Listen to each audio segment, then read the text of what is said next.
Welcome, fellow freaks, geeks, and nostalgic peeps, to my channel, Slime & Slashers, where, yeah, we talk about everything from Nickelodeon slime to horror movie slashers, but plenty of stuff in between, including books. And this is not just any old book-themed video. This is an epic, frickin' long time in the making book-themed video, because this is my top 20 horror books of all time. So yes, we will be digging into 20 of my very, very favorite horror books. And that is an important distinction, I think, because I do have a few favorites that I don't consider horror. So those favorites that I don't classify as horror will not be on this top 20 list. So enough yammering, let's go to the short intro so we can get into my freaking top 20.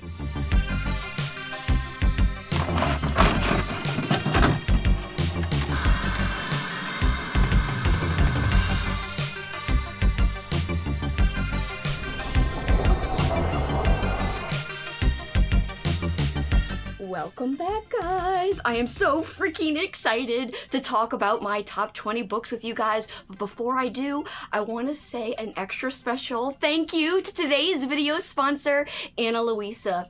Louisa, they make awesome, very unique jewelry. I think that is perfect for everyone, no matter what type of style of jewelry you like. I'll just show you some of the pieces I am wearing right now. Of course, I could not resist getting a mood ring for myself. I chose the mood ring because it's like being transported back into the 90s. And of course, I want a freaking adult-themed mood ring. Let's go, baby. Let's go. We're back in 1999 and I'm here for it. So I love having this. I've been wearing it so much recently. And what I love about Ana Luisa is they care about the planet as a whole. And on top of that, they do a lot of testing to make sure these pieces last. 100% of their pieces are strength and humidity tested, so you know that they're not going to get damaged. I really love that they have a lot of affordable pieces for people like me who might not want to spend a fortune on jewelry, but still have some jewelry that they can be proud to wear and excited to wear. And I feel like Ana Luisa combines that reasonable price with freaking unique, awesome quality. You can find pieces there starting as low as $39, which is very affordable in my opinion. Another thing to note is that all of their products are backed by a 2-year warranty. They also offer free and fast US shipping and returns, but they also have very affordable and reasonable worldwide shipping as well. As I mentioned earlier, they do test for strength and humidity, but they also test against tarnishing, damage, and breakage. But again, if you're not satisfied, they'll either send you a replacement or reimburse you, no questions asked. And as I slightly alluded to earlier, I love that Ana Luisa is crafted with the planet in mind. I love how they're planet conscious. They are carbon neutral and climate neutral certified, and they offset 100% of their carbon footprint. In this day and age, I feel like companies should be doing that. So I am very pumped to be sponsored by a brand who takes that very seriously. I've been watching a lot of nature docs recently, and honestly, that's something I've been thinking about more than ever. Let me just tell you a little bit about the pieces that I chose. I could have given a list of 10 choices, which I did, and it was so easy to choose 10 potential choices. They sent me 3, so I already showed you my flippin' mood ring. You could see now it's kind of green. I love that. A lot of times it's like bluish gray, which I also love, and I feel like it all works together really well. But I chose a butterfly, very, very subtle, dainty, small necklace because I specifically like small necklaces and petite rings. I don't like chunky jewelry in terms of that. I don't mind chunky earrings, but I also like a good dainty pair as well, which I have a dainty pair on right now, and I will show you that in a second. But the butterfly I picked because my family and I just love butterflies. My mom and I always think of butterflies when we think of my mama who passed away a few years ago. So when I saw this super cute, beautiful butterfly necklace on the Ana Luisa website, I had to get this because I was like, oh my god, this is perfect to represent my mama. It even looks good with the t-shirt. I'm wearing like a Michael Myers killing it t-shirt because not only am I killing it with today's video topic, because who doesn't like a top 10 or a top 20, but I'm killing it repping this awesome jewelry today because I think the style is awesome. So whether you want something simple or you want something unique or something simple and unique, I feel like you could find any or all of that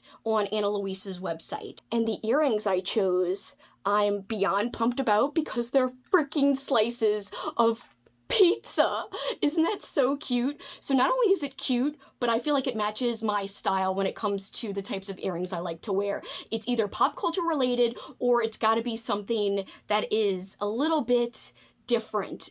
As you can see, the wonderful sparkles. Oh, I freaking adore it. It's just so cute.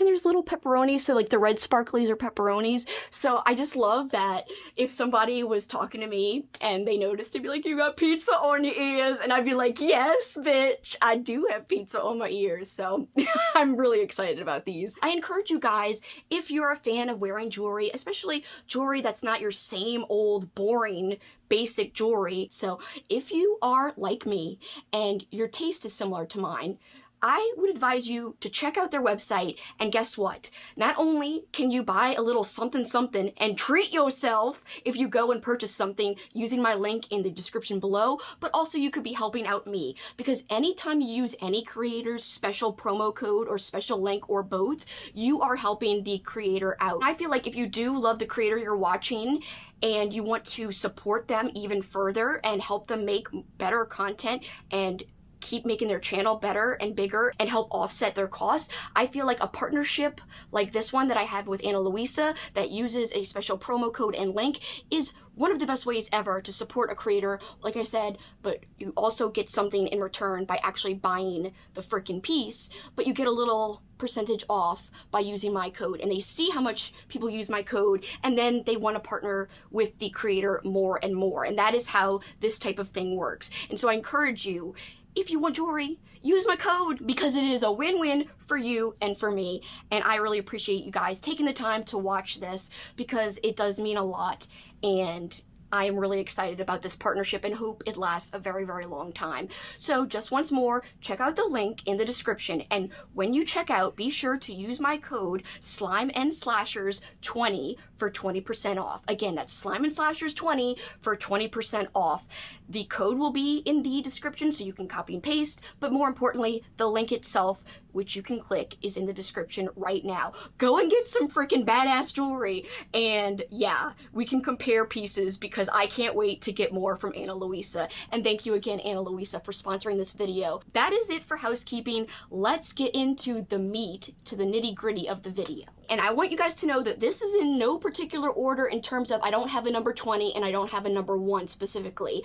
I do have an order written down, but it's going to be by publishing year. So I'm going to go from the book that was published the longest time ago, so the oldest book, to the newest published book. So that is how we're going to organize and go through this list. So I thought that was the most fair way and the easiest way for me, honestly, to not have to agonize over literally making a number 20, number 19, number 18, because I really love all of these books and they are all equally all-time favorites. The oldest book on this list is The Exorcist by William Peter Blatty. So I read this before I even considered myself a reader and fell in love with it. I did see the movie first, and I saw the movie many times before reading the book for the very first time. So you would think that I possibly could have fallen into getting bored with the plot since I had already been familiar with the plot because of the film. However, that was not the case, and that is why I think the book is worth checking out even if you've seen the movie. I actually like the book just as much as the film. I think it adds an extra layer to the story of the film, and you get into the mind of the priest. And essentially, in case you don't know the story of The Exorcist, we've got a priest trying to exorcise this demon from this little girl named Reagan. And Reagan's mother's trying her best to help Reagan. At first, she tries going to doctors. She's trying all kinds of different things. But eventually, it leads to a full-blown exorcism. And a lot of people know what happens from there. But again, the book is just as scary as the film, and I remember reading this outside because I wanted to read it in the full-blown sunlight. I was creeped out. So this was easily a 5 out of 5 back at a time where I didn't even think I was a reader. I didn't even really go out of my way to read for pleasure, but I happened to try to pick this up and I wanted to compare it to the movie, and I'm so glad I did because I still think about this over 10 years later, and it deserves a spot on this list for sure because of that. Next, we have another oldie, but a goodie. We have Harvest Home, which was published in 1973, and I love this book, but it is not for everyone. So let me just preface my discussion of it with saying that it is a slow burn. And so if you do not like slow burns, you probably won't like this. Sometimes the main character, who is a man, he does get a little annoying. You've got this city family and they're tired of living in the city. You know, they're tired of the hustle and bustle. So they decide to move to this small town where everybody knows everybody, but the customs in this town are a little weird and things might be going on underneath the surface. And although the family starts to acclimate and make friends, things start to seem unusual after a while. And the patriarch of the family, he starts to get suspicious of some of the things that the town want and how obsessed the town is about the harvest.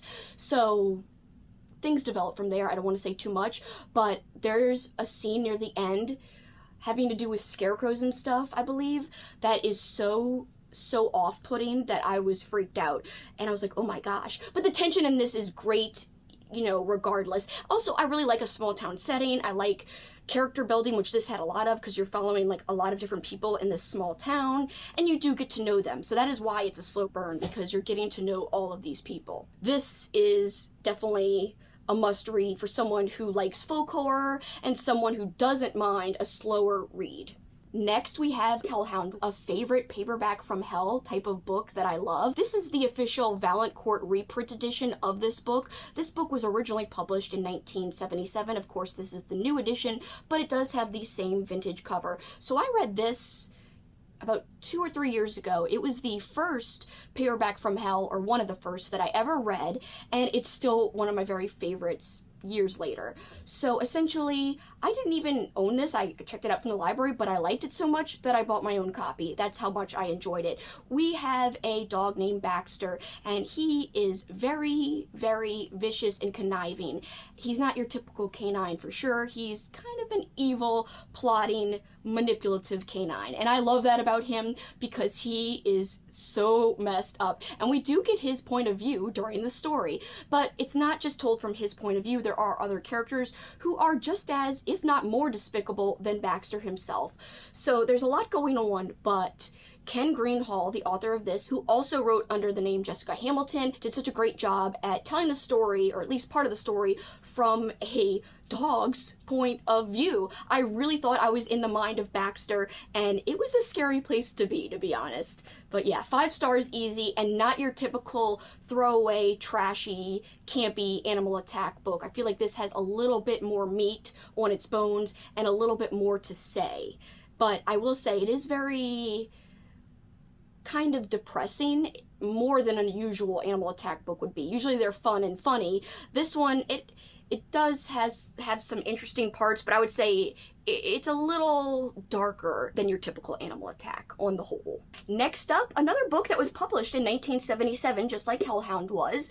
This is Stephen King's The Shining, and I freaking love this book. I have read it a total of 2 times in my life, and the first time was back when, again, like The Exorcist, back when I did not consider myself a reader. The big reason that I decided to pick this up, even though I didn't read recreationally for fun very often, I wanted to compare it to the movie, which is one of my favorite movies of all time. And it is a movie that I have seen many, many times. So I thought, again, I feared I could possibly be bored reading this. Like, I already know what's going to happen. There's actually quite a few differences between this and the Stanley Kubrick version of the movie, because Kubrick definitely made a whole bunch of changes. And even the tone of our main character, Jack, he is different in the book versus the movie. I feel like Jack Nicholson, who plays Jack in the film, he comes off as a little unhinged from the get-go. Whereas Jack, the character in the book, I feel like he is a guy struggling with his own personal demons, and you see that right from the beginning. He doesn't come off as unhinged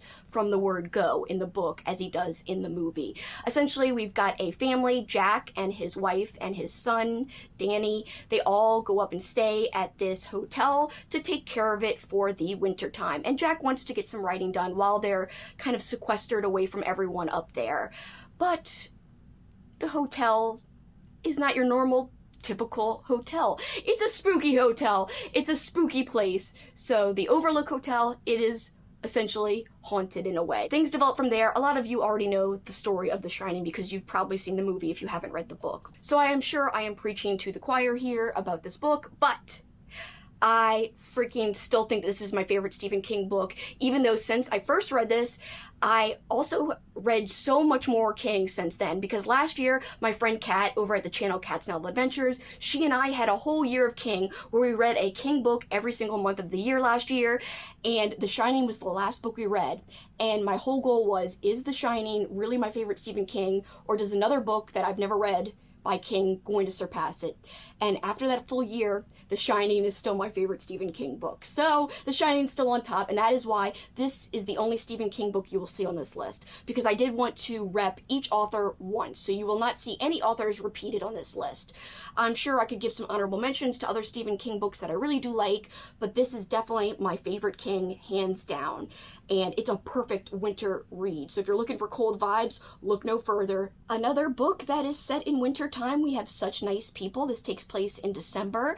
This is a vintage horror book, so it is another, quote, paperback from hell read, and I love this book. It is hard to find because it is out of print and there is no new edition, there is no Kindle edition either. So you can find this though on archive.org, where a lot of times you're able to read out of print books on your computer. So I think that is a great asset if you're looking to read this after I talk about it.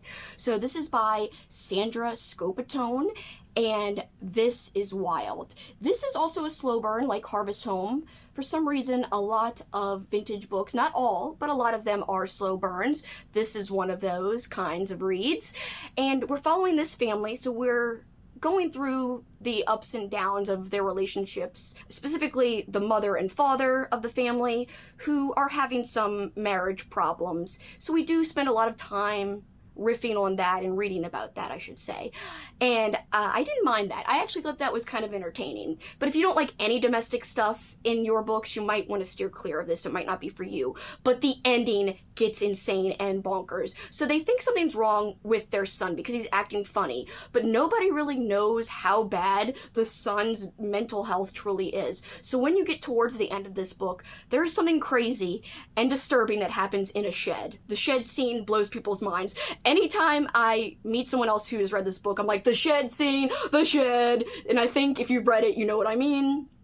It just kind of blows your mind and you're like, eh. And then the end is also insane. So this is the burn worth it? In my opinion, yes. You got to read to the end if you start it, because it is worth it once you get started, I believe. Next up, we have Geek Love by Katherine Dunn. Is this story for everyone? No.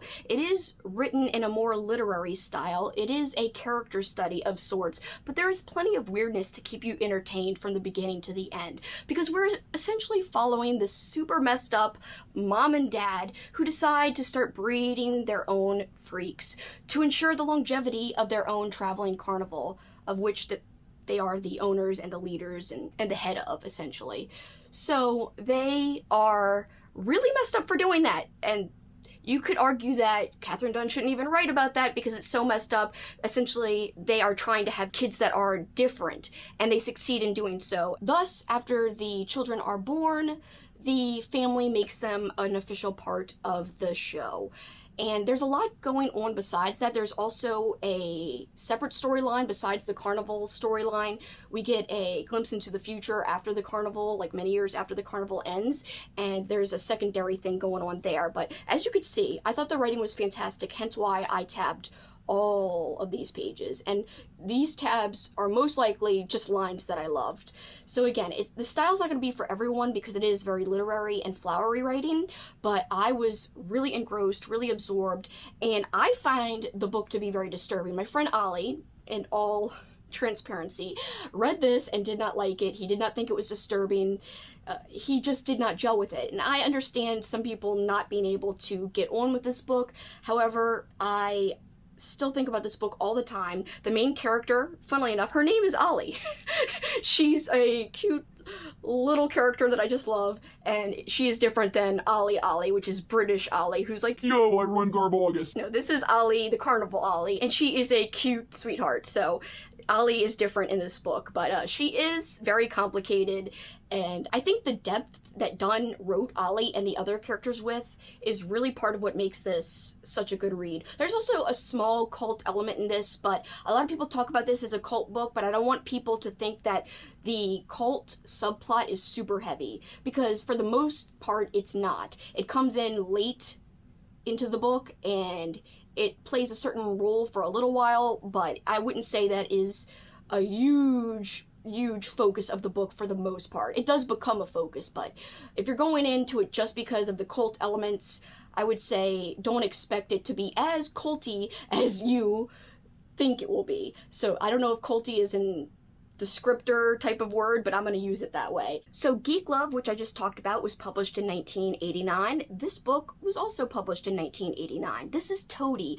by Mark Morris, one of the most underrated authors that I've read thus far as a huge reading fan. I feel like Mark Morris, his name should be shouted. Like Robert McCammon, one of my other favorite authors, I feel like Mark Morris should get a lot more recognition for his writing skills, his unique stories, his incredible horror imagery. Unfortunately, when he started writing, the horror boom was kind of at its end. So this, I don't think, gets as much attention as it deserves.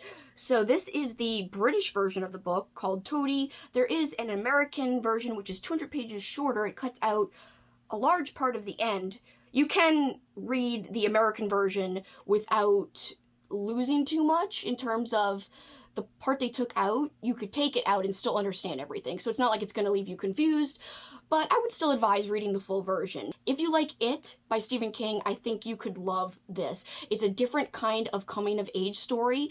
It's got just as good, if not better, horror imagery than It, and it's got a winter setting. Not a lot of coming-of-age books are set in the winter, but this one is. So we're following a group of kids who live in a small town, and something is going on, something is amiss, and there's this kid named Toady at the center of it all, and he is not as innocent as he seems, and he's just the center of everything bad that's happening, and we learn why as we go through the book. It's just, I can't say enough good things about this book. It blew me away when my friend Alex, check her channel out, she is over at the Bookubus channel. She and I buddy read this together last year, and we were both blown away, not just me. And I actually could put his other book that I read recently on this list too, but I only wanted to include each author once, as I said earlier, so I could have also included Stitch. But since I read Toady first, and Toady kind of holds a special place in my heart, that is why I chose to include Toady versus Stitch. I do think both are amazing. Both were 5 stars. You can't go wrong if you're checking out Mark Morris for the first time if you choose to pick up either of these books. They are hard to find. You'll probably have to look for them on thrift books or used on Amazon or somewhere else you can find used books, because these are hard to find. And again, if you're looking for the British full version, the full amount of pages version of Toady, look for the title Toady. If you see Horror Club by Mark Morris, that is the edited down American version of the same story. I would advise just reading the whole thing. It is a chunker, but it reads fast and it's entertaining, and it's well worth the time you'll spend to check it out. And you'll be glad, because you will have discovered a gem that literally hardly anyone talks about. So Mark Morris for life, check him out. Next up, one of my favorite books to talk about this year, because I just read this year, Nelps by Sydney Williams. This is so zany, and I just gotta say it, I gotta get it over with. Your mom's a bitch! There are these little cartoon characters who appear to this little girl named Heaven. She does not know why. All of a sudden, she's starting to see these fictional cartoon characters come to life and actually be able to physically hurt her and also insult her mom. They very much bash Heaven's mom to Heaven. They're like, kill your mom! And they just say a whole bunch of negative things about Heaven's mom. Is it hilarious? Yes, I do advise picking up the audiobook because it's fantastic. But outside of all the hilarity, this just is so different of a story. I highly recommend this book. If you like having a good time, not taking your horror overly seriously. Also, if you are looking for something out of the box that is like a story you've never read before, I think Nelfs is the way to go. You can find this as a Kindle edition, and you can find it on audiobook, which is rare for an old book like this. This is a vintage copy that I got from my friend Andrew, so thank you so much, Andrew. You can find Andrew at It Came From The Page. I cannot believe you were okay with sending me this. Thank you so much. This is one of my most treasured book possessions now, because not only is it one of my favorite books ever, but as you can see, it has a freaking incredible, amazing cover. And this is a 90s horror book. Next, we have The King of Trash, a Richard Lehman book. We have Endless Night by Richard Lehman. And I have said this time and time again on my channel, just because you hear me talk about Richard Lehman, please, please, please, please, do not just go pick up a Richard Lehman book willy-nilly. Even this book. This book is one of my favorite books ever, hence why it is here. I keep saying hence why it is here. I hate saying that. I'm not saying it anymore. It's on my list because it's one of my favorites. And even though it is a favorite, I still don't think it's for everybody, and I don't think Richard Lehman as a whole is for everybody, and that is because, as I alluded to, he is super trashy. He does mention boobs and butts, aka rumps is the word he likes to use a lot, in his stories, like every single one of his stories. All of his characters, not just the women, not just the men, they are all overly sexualized in here. They all are obsessed with sex for the most part. And there are some uncomfortable parts with, like, you know, kind of teenage people and underage people in terms of like their thoughts and other people's thoughts and actions and bad guys' thoughts and actions. So is it hard to read at some points and uncomfortable? Yes, but sometimes horror makes you feel uncomfortable. And if you like trashy stuff, and if the mention of female body parts over and over again doesn't bother you, I think the heart of the story, the tension of the story, when talking about this one specifically, if you can handle all of that, I think the inner tension of this is worth it, because from page 5, we've got a home invasion. Our main character, Jody, is sleeping over at her friend's house, and these people break in, and they're wearing freaking skin as kilts and stuff. It's insane, and it's got one of the worst villains in this book of all time. This book is massive, and I read it in one day. I could not put it down. There is a very small part where Richard Lehman is talking about guns because one of the characters is showing, I think Jody or somebody else, how to use a gun. And that part I thought was a little bit boring, but it's just a very tiny speck in comparison to the whole length of the novel. So I still, with that little part, this was still a 5, and I still recommend it if you truly think you can handle Richard Lehman. Again, I would look up trigger warnings, I would just look up descriptions, I would definitely look up things if you're intrigued at all but have never read Lehman at all. I do think you have to take the proper precautions, and don't say I didn't warn you if you do read it and, like my friend Katrina, are like disgusted with his writing style and feel weird about it and give it like a 1 or a 1.5, because I'm not surprised. I don't blame you. But again, I think that this is trashy cozy in that, yeah, there are problems with it. Yeah, you do feel a little weird reading it, but at the same time, there's something very compelling and easy to read about it in terms of it is tense, it is fast-paced, it is interesting, and it gets bonkers in general. So because of all those factors, I feel like for me personally, he is worth reading, and I have liked a couple of his books, but I've also hated a book by him. So take this all with a grain of salt and don't just go pick this up. Do your research, and you'll be happy you did, because if you find that you see some things you don't like, then you can avoid it altogether. However, this just had to make my list. It has one of the grossest characters ever, and I have never felt so scared for a main character as I did while reading this book, and I just wanted Jody to escape these bad guys. Another vintage book, again, because we're going from old to new, we've got a book published in 1993, Book of the Damned by D.A. Fowler, aka Deborah Fowler. This is a newer edition because there have been reprints of her books, which is awesome, but you can find vintage copies out there if you like to frequent used bookstores, so keep your eye out because her books have a lot of wonderful covers. And just FYI, Endless Night by Richard Lehman was also published in 1993, just like this one, Book of the Damned, was as well. This one is so complicated, but just know, is there there a penis used as a lightsaber? Yes, bitch! Somehow, yes. But also, there's a lot more wacky things that are represented in here besides just that. Also, there are a lot of bleak elements in here as well. So it's not just funny stuff, it's not just gross stuff, it's also bleak stuff. It's a combination of all things that make vintage horror very, very compelling, in my opinion.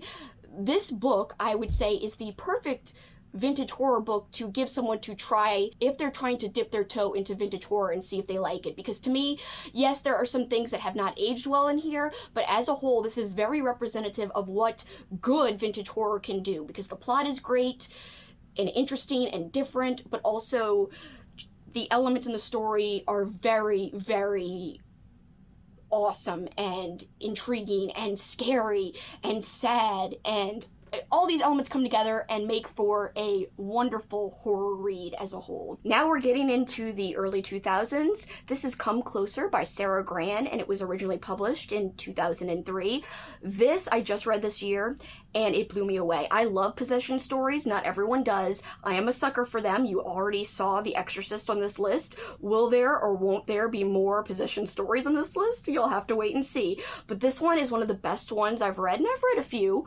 Not like the most out of anybody ever, but I love picking up a good possession book. Something about demonology fascinates me. So this one has a lot of emotion. It's a great character study. And essentially we're just following this woman. She thinks she's possessed, and we follow her as she tries to deal with that fact and cope with that in her life, because it's really whatever's going on. We don't know if it's a demon or not. You'll have to read it and see if it truly is or not. Things just get crazy and really hard for her, and it messes up her life, whatever is going on for her. So, highly recommend. Oh, so good. I wish I could go back and read it again for the first time, even though I just read it for the first time not very long ago, but the audiobook was great too. Now we are jumping quite far ahead to 2014 when this book was published, The Troop by Nick Cutter.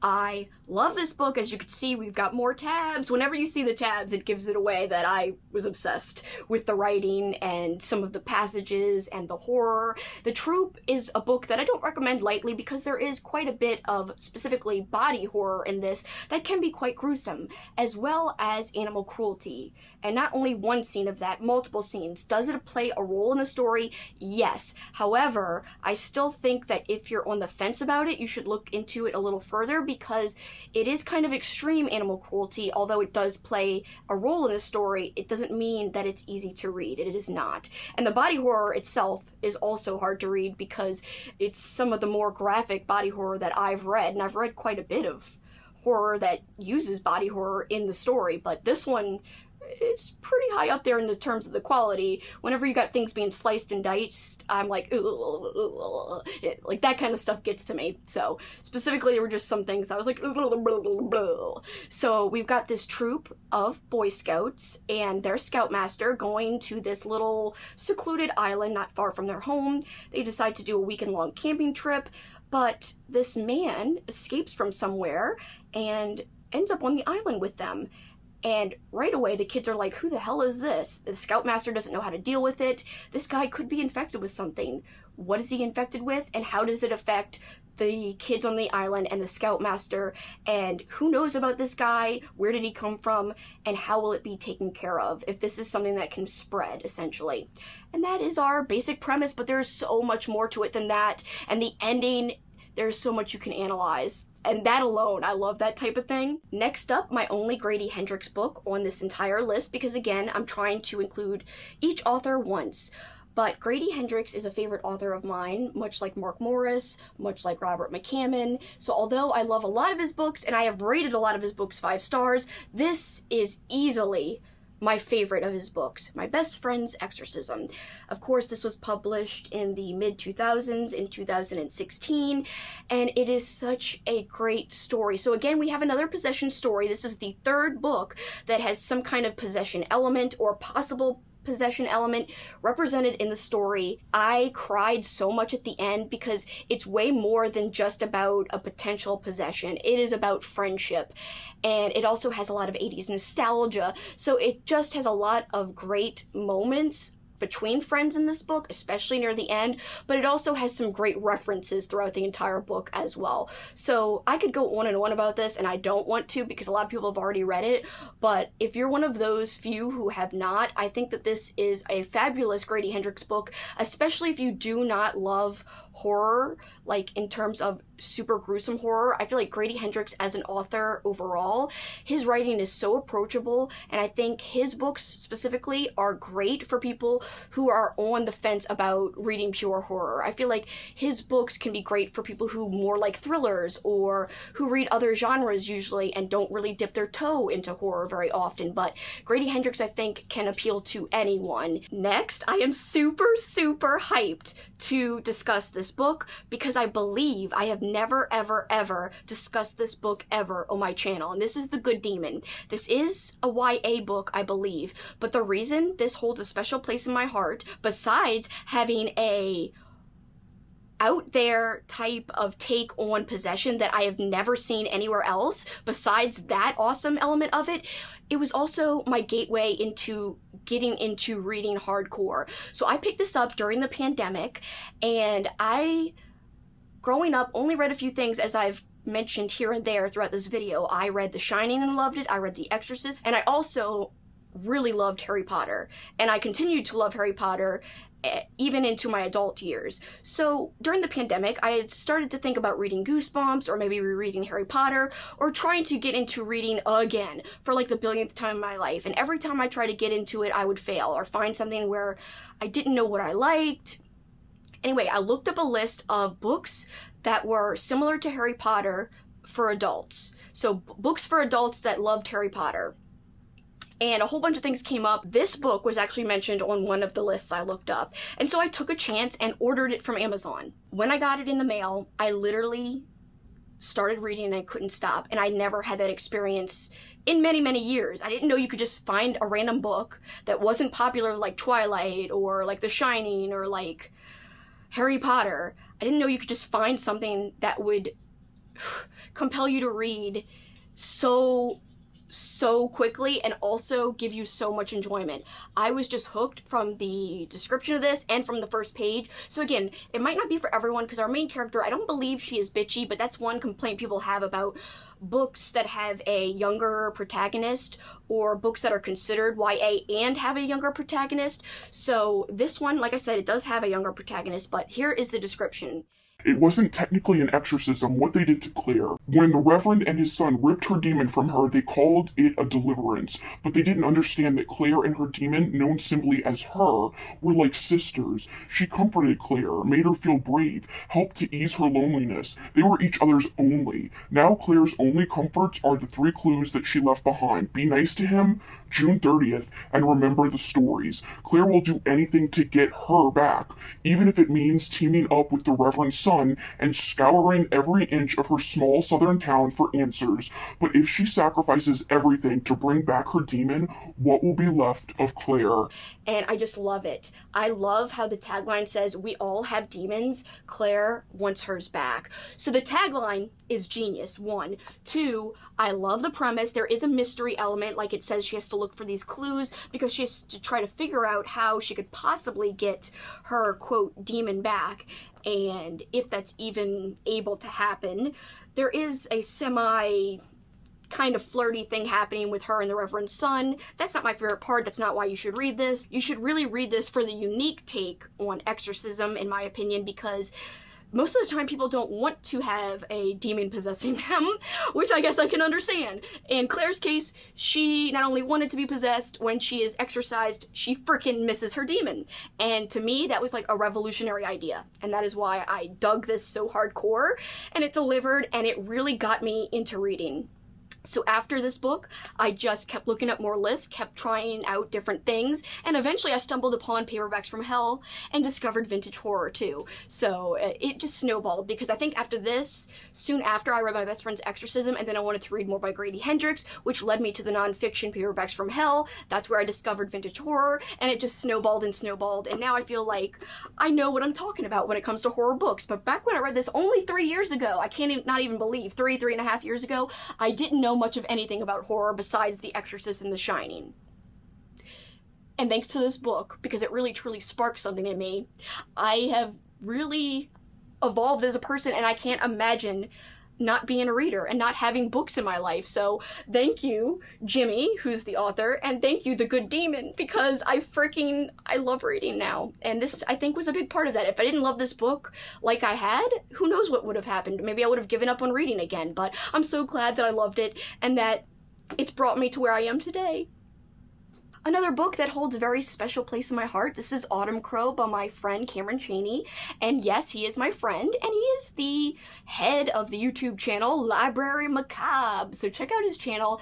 He is just one of my favorite people in the entire world. His channel has influenced my style on my channel. But getting to his actual writing work, he's got another book coming out very, very soon, and I cannot wait. It's going to be a whole series. It's called Autumn Crow High, and I've never been more pumped about a book. I've been so eagerly excited and eagerly awaiting the release of that book, but it shouldn't be too much longer. I know he's working hard to get it done, and he has said that it is coming not too much longer. I don't know what this is, whatevs.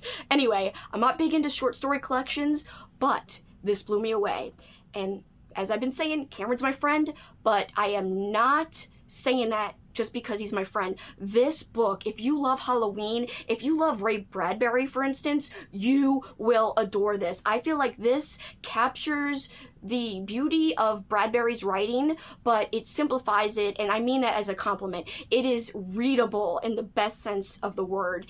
It also has amazing fall imagery and Halloween imagery, and there is a sadness held within these stories that I think is perfect for Halloween stories, because Halloween's not just about being scary, it's about honoring the dead, thinking about those who are no longer with us. So I do feel like that has to be represented as well if you're writing a whole bunch of stories about Halloween. And essentially, Autumn Crow, the reason why I love it so much is because although I'm not a huge fan of short story collections, this one, all the stories tie together. They all take place in this town called Autumn Crow, where it is Halloween 24/7 every day of the year. It is Halloween all the time. And so that makes the stories connected in some way, and that is what I like. It's not random. They all mean something, and they all reference each other, which I really like.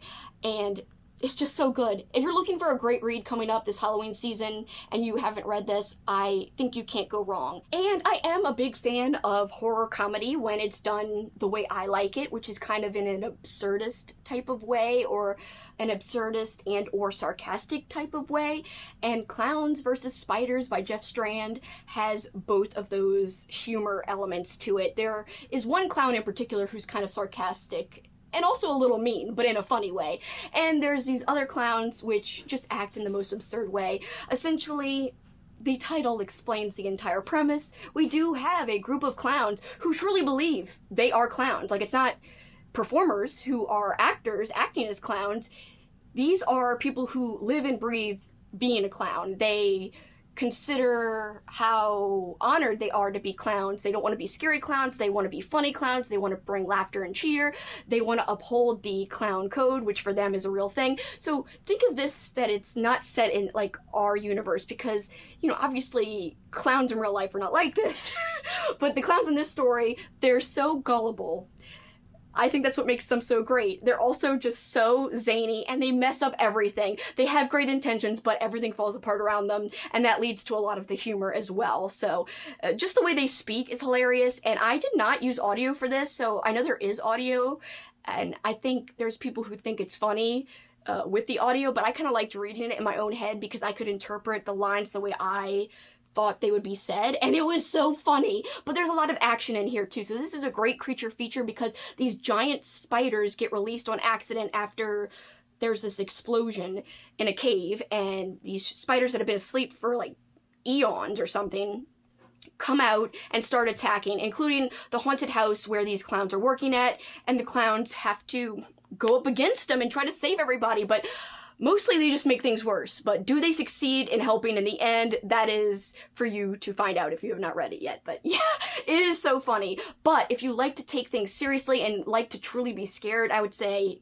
maybe steer clear, because this definitely doesn't take itself seriously. I wouldn't say that everything is believable in here, and I wouldn't say that it is actually scary. Now, there is some blood and stuff, but again, it's really not meant to be like gory gross out. It's more meant to be like a funny, fun, campy time where you could just sit back and have a cozy, funny, enjoyable read. It's not your typical horror where it's like dark and brooding and it has something to say. This is a very specific type of read, and you've got to be in the mood for it. But if you're one who enjoys that type of thing, go ahead, take a chance and check out Clowns vs. Spiders! Next up, my favorite slasher book. I like slasher books, but I also have a love-hate relationship with slasher books because sometimes they can be so pointless. It's a lot easier, I think, for someone to make a slasher movie versus write a slasher book, because the slasher subgenre originated in movie form, on film. You know, it didn't originate in book form, really. You know, you think of Black Christmas, you think of Halloween, of course. That really took off, and now we have writers who grew up watching those movies and they want to try their hand at writing slasher books. But I don't think every author is very successful at it.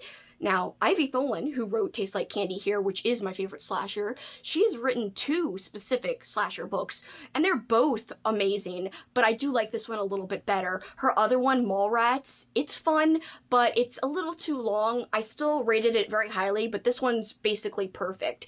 Now, if you don't mind a little bit of development, because it does take a while to get into the killing, some people think that this is a little too YA, but I didn't find that. There is cursing, there is gruesome deaths, and the setting is incredible. I mean, that has nothing to do with if it's YA or not, but the setting is a Halloween carnival, and the setting is utilized when it comes to the slashing kills at the end. So you do have to spend time getting to know our main character and our main group of girls that we are following, who are a group of educated girls who are not your typical high school girl, not your typical mean girl, and not your typical slasher character that you would encounter in a movie that you would hate. A lot of slasher characters, you just hate them. That can work in a movie. In book form, it doesn't always work because a lot of times you want to be invested in characters to keep reading, to care. There are instances where you can read a slasher book and hate the characters and want them to get slashed, so you're invested in a different way because you hate them and you want to see them get freaking destroyed. But this, you come to love the very main character and you come to like her group of friends. You don't get to know the friends as much, but it takes a while. Now, I will say I guessed what was going on and who was behind the killings in this, but I don't really think it's as much about not guessing the mystery as it is about the awesome kills. I really do think that some of these kills in this are very unique, more unique than almost any other kills I've read in other slasher books. But I have a lot of favorite slashers, but I've got a group of ones that are very, very good and stand out above the crowd of mediocre slasher books that are out there. But this one is at the very tip top of that list of great slasher books. Next, one of the books that helped me discover that I really do like cosmic horror, This Thing Between Us. And this is not a full possession story, but are there little hints of possession elements in this? Yeah. A lot of people describe this as like a Haunted Alexa type of deal, but there's way more to this than just that. If you don't like cosmic horror, you probably won't like this, in terms of a lot of times I find in that type of horror, not everything is answered or understood, but there's a lot of creepiness in this book. The audiobook is fantastic. The grief depicted in this is so palpable and heart-wrenching. So I really like grief horror. That's another subgenre of horror that I really enjoy, and a theme in horror overall that I enjoy. So this has the grief, it has the spookiness and the creepiness, and it has the thought-provoking elements in it too, because you just keep thinking, what does this mean? What is the message? What happened? And I really like this. I think it'd be a great book if you've never read it, to read it with someone else and discuss it, or to read it as a future book club pick if you're somebody who hasn't read it and has a book club or belongs to a book club. But yeah, fascinating read, so well written, and I cannot wait to read more by Gus Moreno, because this was my first read of his and I just read it a few months ago, and again, blown away. Hence why, damn it, and that is why it's here. So what else? Another author makes my list who is a favorite of mine because I seem to really gel with her style. I've only read this and one other book by her, but I have loved both. Both have been favorites. Both have been 5 stars. But the one I chose to include on this list, out of her 2 books I've read, was this one, Sundial. And Sundial It's wonderful. The way it weaves you into the story, the way you think one thing and then another, and then you're like questioning everything, the way she lays out little clues, it's just really fantastic, I gotta say. This, I think, is perfect for people who also like thrillers. I don't think it would be for everyone, because some people find her storytelling a little confusing. I think her characters are compelling enough to keep you reading so that you can figure out what's going to happen and how things are going to play out in the end. So this one was so good. And last, but definitely not least, a book I just read this year, and it's a brand new release just out this year, Mayfly. I actually had an advanced reading copy of this from NetGalley and from the publisher. Thank you, Nightfire, so much. I am obsessed with this book, and I will continue to shout and convince and like tell everyone I know about this, because this was so enjoyable. I don't think it's for everyone, having said that, and I know I keep saying that, but I'm going to explain why. So if you like character development and being in one character's head for an entire book, then I think you could like this.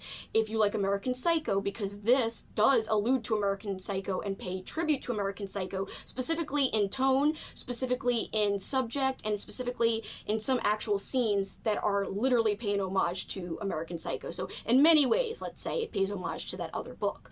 But I have not read the other book, but I have watched the movie American Psycho, and from what I understand, Patrick Bateman, who is the guy from American Psycho, I wouldn't call him a protagonist, he's the guy from American Psycho who's very seedy. You really don't like him, and some aspects of his thoughts apparently can be boring from the people I know who have read the book. And also from watching the movie, I find that to be the case as well. Like, you know, he's not a very fun person to follow. Maeve is also twisted and messed up. That's our main character, Maeve. She is a lot like Patrick Bateman in that she is not normal. She is a little twisted. She is almost like a wolf in sheep's clothing. And look at this cover, by the way, just a sidebar. But even with all of that, I think Maeve is somehow still likable, and there is like a feminism element to this that I really like. And what I love about being in her head is she loves Halloween, and I think that's one of the things that makes her super likable, is that when you're following her, she's talking about Halloween songs that she loves and history of Halloween music that she loves. She also works at a Disney park as a princess. There's also a love story in this, which I usually hate, but I loved it here. I just can't say enough great things about this, because everything in this book was perfect for me and came together in the absolute best perfect way for me to like it. The ending was phenomenal, and the writing was beautiful and elegant, despite it being such a twisted subject matter, and despite us spending so much time in Maeve's head, which honestly should be a not fun place to be, but I actually enjoyed being there and, you know, getting to know her even though she's so messed up. Super quickly, I want to explain why you might be wondering why Boy's Life by Robert McCammon is not on this list. Boy's Life is my favorite book of all time, and this is supposed to be an all-time favorite top 20 list. But again, I specified at the beginning, it is a top 20 horror list of all time. So specifically horror. Some people argue this is horror. It is classified as horror or part horror on Goodreads. However, I do not think of this as horror at all. I think actually it's not as popular and well known as it should be, even though it was a bestseller and it is relatively well known. I just think this book does not get its props because a lot of people lump it in with like thriller, mystery, horror, and it's more than that. Like, a lot of people put this in the same convo as It. I think it's way better than Stephen King's It, but it's also completely different and unfair to compare it, considering there is no big bad or supernatural evil guy specifically. We are more following a small town. I've got plenty to say about this book, but I'm not going to say it here because it doesn't make the list, because it's my top favorite book of all time, period. Just any book. It's a fiction book. I feel like it does have magical realism in it. It does have a mystery at the core. There is some danger involved, but it's really more about characters and small towns and growing up and losing, you know, innocence. There's also a huge subplot that has to do with racism, and specifically Southern racism, which is super hardcore, especially in this book because it takes place in Alabama back in the day, like in the 60s. So having said all of that, that is something that goes on. Look how many tabs. It's for a reason, because the writing is just unbelievable. But, oh, I want to freaking marry this book. No, I'm kidding. I love this book. So there is a reason it didn't make this particular list, but is it still my favorite of all time, even more than all of these books? I must say yes. I could not mention Boy's Life and explain why it is not on this list technically. So still check it out though. If you are okay with reading non-horror technically, I would say check it out. But if you go in thinking you're going to get a whole bunch of like horrific stuff and you're waiting for the horror, then you're going to end up being disappointed, because it's someone who's looking for like scary stuff and twisted stuff. That's when that person who's waiting for that is going to be bummed out, because it's not going to happen that way. It's a slow kind of burn, but everything connects together in the end. It's a whole bunch of different things, a whole bunch of different events that seem unrelated, but no, they become related, and the way that is done and woven together is like, I can't even imagine someone doing a better job at weaving a whole bunch of different unrelated things together to create, honestly, in my opinion, a masterpiece, a freaking once-in-a-lifetime masterpiece. I do want to remind you that there's a whole bunch of other vintage horror books that I love, but I wanted to have a good balance of new and old, so there's a lot of vintage horror books that are 5 stars that I didn't mention here, that didn't make my top ultimate list. However, they would make a top ultimate list if I just had a top 20 Paperbacks from Hell list, which I am coming out with very soon. So stay tuned for more Paperback from Hell recommendations from me and more of my favorite Paperbacks from Hell. You probably will see some of the ones mentioned on this list on my other list, but you'll see a lot more in addition to the ones I mentioned today in this list. Okay guys, I'm sorry. This video has been a beast. It's been very long, so I hope you had a snack or some refreshments, or maybe you broke it up, but I had to give these books their due props. I had to kind of shout the praises about all of the books on this list to you guys. I couldn't just kind of gloss over everything. Thank you so much for letting me talk even more in depth than usual about these books. I appreciate you guys so much. And don't forget to check out Anna Louisa. Thank you again to them for sponsoring this video and for these super cute, lovely pieces.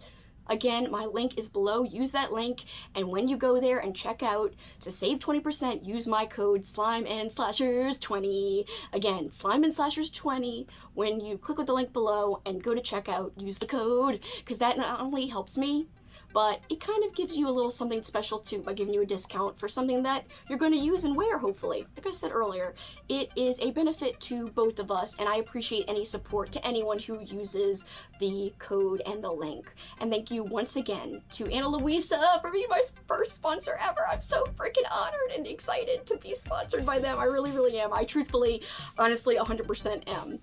Alright, so that kind of does it for me, I gotta say. I appreciate you guys watching, as you know. If you have any comments, have you read any of these books? If you have, what did you think of them? So leave anything you want in the comments below, but that is truly it after this long-winded video. So guys, till next time, you know what you can do. Keep on killing it, as my shirt says. Bye guys!